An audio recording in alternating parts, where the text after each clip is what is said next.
Hey Sagittarius, Ali from Indigo Ascension. Welcome to your weekly quick read for the week beginning February the 8th.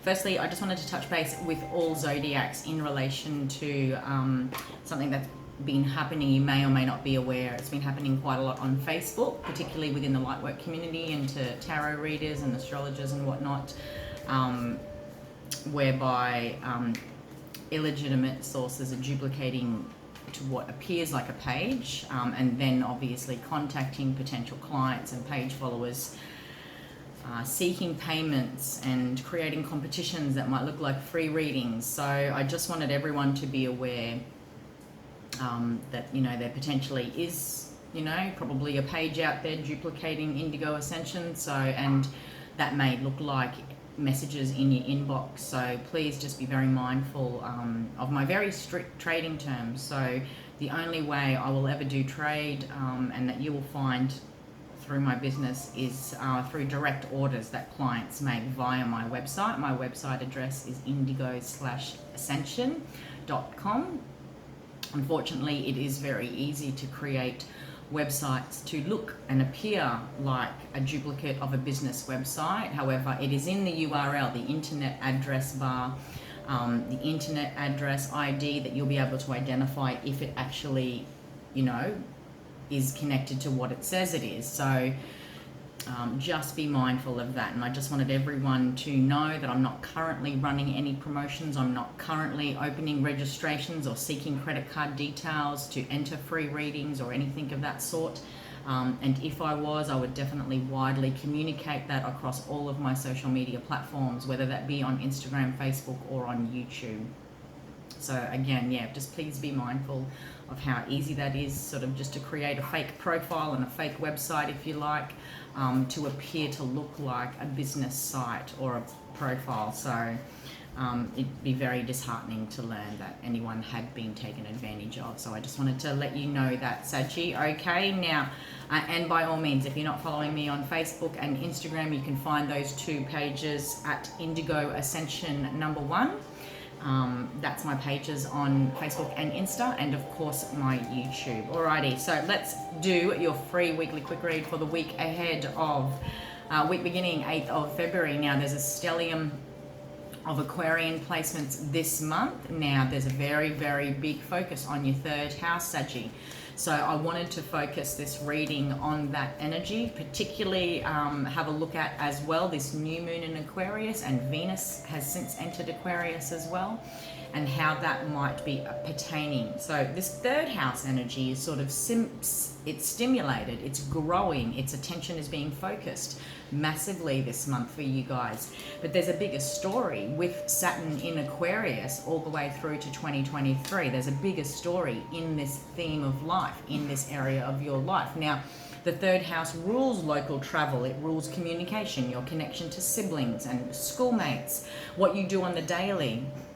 It rules communications, okay? So when I'm doing house themes, when I'm experiencing activation of house energy, it could also, you know, sometimes that first looks like me needing to clean house. I'm needing to sort of clear out the blocks that get in the way of me experiencing the higher octaves of what these opportunities can be in very practical ways. I might have sudden communication issues. Yeah, we are in Mercury retrograde, so just be mindful of that, Saggy, because there's like a double dose. You guys are also processing third house energies. You may or may not have a stronger desire to connect with your siblings. You may have issues with your siblings. You might suddenly hear of a schoolmate from the past, okay? So take it however it resonates. There's a desire to communicate, a desire for travel, okay? Just despite the lockdowns and situations that we might find ourselves in, you might find yourself traveling a lot more or having to do a lot more running around, okay, in third house energy. So take it however it resonates. I also want to apply it from a soul level healing perspective. You know, how can I travel, learn, expand myself outside of these third house themes? Anything that I feel like needs to be cleaned house, how can I expand myself? Because the third house also rules training and learning in that regard. A little bit different to the ninth house. The ninth house rules philosophy and something a bit higher, like tertiary studies, if you like, whereas the third house can represent something akin to certificates or something of that regard, or a one-day workshop. Okay, so just something that I can learn that doesn't feel like it's going to require me to go to too much depth or push too much outside of my comfort zones. But in saying that, with all of this heavy stellium Aquarian energy, we really are collectively, Saggy, being encouraged to push ourselves outside of our comfort zones, and I'll explain that in further detail next week as this square approaches between Mars and the Sun, and you know, so it's going to be quite confronting, because we know in ourselves where we're sort of putting things off, procrastinating, still doing things the same old way, whether it's because of habitual patterning, whether it's because of subconscious patterning, whether because it's choice, whatever the case may be. If each of us has a frustration and we know we want change to happen, change first starts with self. So little ways and in big ways, what does it mean to step out of my comfort zone? Because we're being taken into the higher octaves of Aquarius energy. It does rule the higher mind, okay? So sometimes that looks like cognitive dissonance. Interesting, you have the Star card. This Aquarian energy has been very healing, very inspiring for you guys since last year. Sorry, I didn't mention, the tarot cards are past, present, future, as far as when this Aquarian energy may have kicked off for you at the conjunction on December 21, presently to represent the new moon and Venus in Aquarius and this stellium, and what this greater story is trying to teach you, bring into your life as far as third house themes all the way through to 2023, which is how long we've got Saturn in Aquarius for. So rewind the clock back to December 21. There was something deeply healing, or a need to heal, something deeply inspiring, feeling like the star of your show.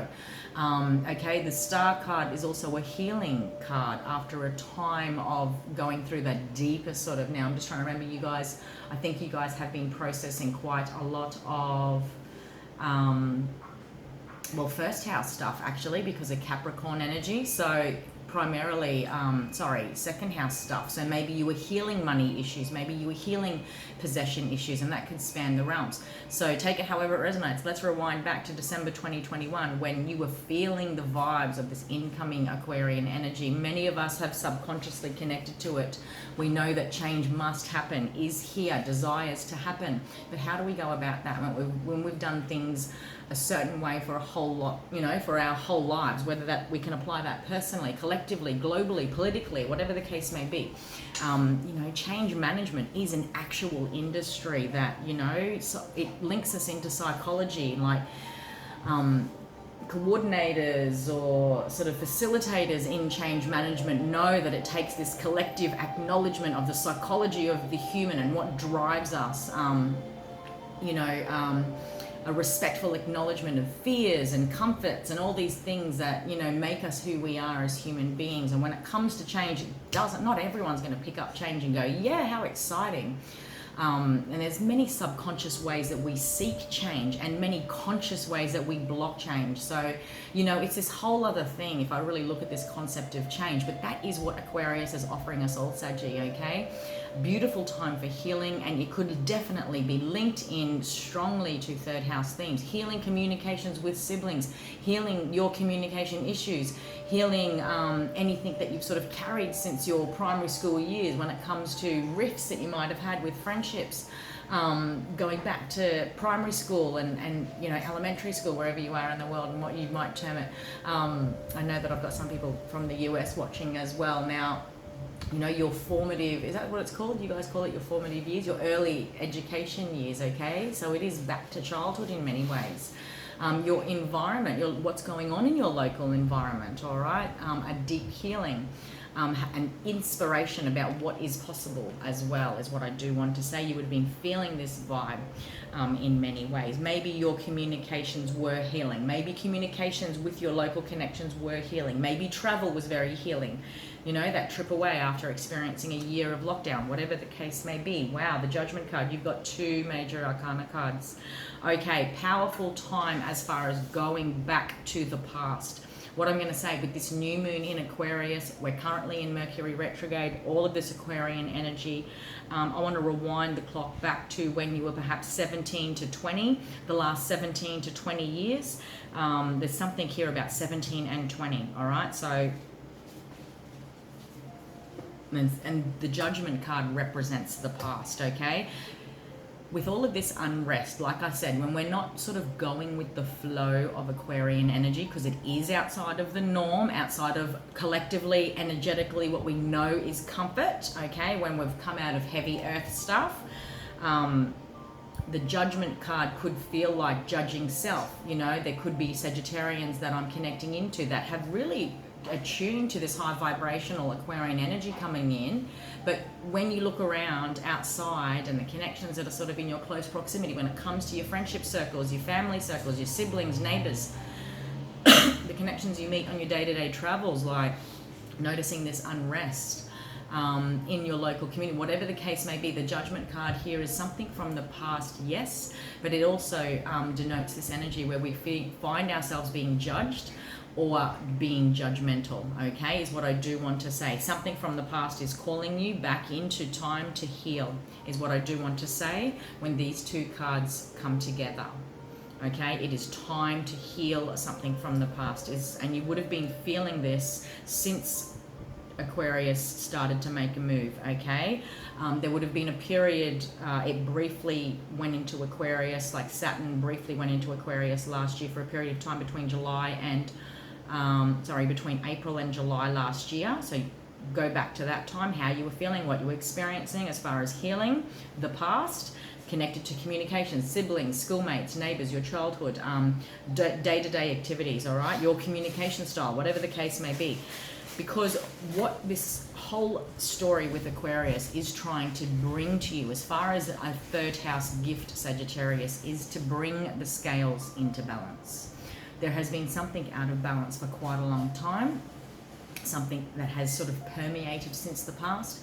The Six of Coins shows up to make us aware that there is an imbalance that we may not have realized, and that can come about because of patterning in relationships, in our communication styles, in our relationships with our siblings, you know, whatever the case may be. There's something here that I'm learning and having aha moments in third house energies as well. So take it however it resonates. It does rule communication, okay, and learning communication skills, dealing with modern technology as well. So there's an aha moment in many ways, okay, and I feel like in many ways it feels like a beautiful healing. And if you're willing to be able to sort of recognize what actually needs to be balanced, Saggy, this is how you will powerfully be able to experience this energy, especially in third house things. You and you alone will know in yourself where you have room to expand outside of what you notice as far as communication issues that repeat, whether it be with your siblings, whether it be with your friends and family, whether it be with, you know, in intimate relationships, your communication desires, and that could be writing, that could, whatever the case may be, there's something here that's being out of balance. It's time to have that aha moment and bring it into balance, okay? Because the Six of Coins equals it represents equal reciprocity. There has been a purpose to this whole thing. If you've had massive aha moments, and you know, maybe those things can be brought into the light of our awareness in sudden and shocking ways because of disputes, because of disagreements, there's been a purpose for this. And there's something here about directing the blame and ownership of this energy. When we take it upon self, I get it, when we're in the middle of conflict, it is about being accountable for our role in that. That's what this deeper healing story is, Saggy, okay? Is what I want to say. This could also relate to finances because, like I said, you guys did a lot of second house stuff with all of that Capricorn placement last year. This is about bringing things into balance, learning a new skill set, communicating in different ways, sourcing knowledge through different ways, especially in the realms of money. Communication or otherwise, disputes, whatever the case may be, learning through the third house, whether it connects to your childhood, to schoolmates, to your siblings. It was all about control issues, okay? So hanging on to something, not wanting to give something up, your stance, your borderline, whatever the case may be, this is about control issues. It's about identifying where things can be let go, where we can be flexible, where we can adopt new ways. Like I said, there was a purpose to this thing. All right, my lovely Saggies, I'm going to wrap it up there. Hope you got something out of that. That was your quick read for the week beginning February the 8th. Hope you got something out of that. If you would like to book a personal reading with me, you can do so by heading above to the Indigo Ascension shop link. And if you're watching on YouTube, you can find those same details in the description box below. And please do like, share, subscribe, let your other empath, intuitive and sensitive friends know where to find the channel. Until next week, take care, my friend.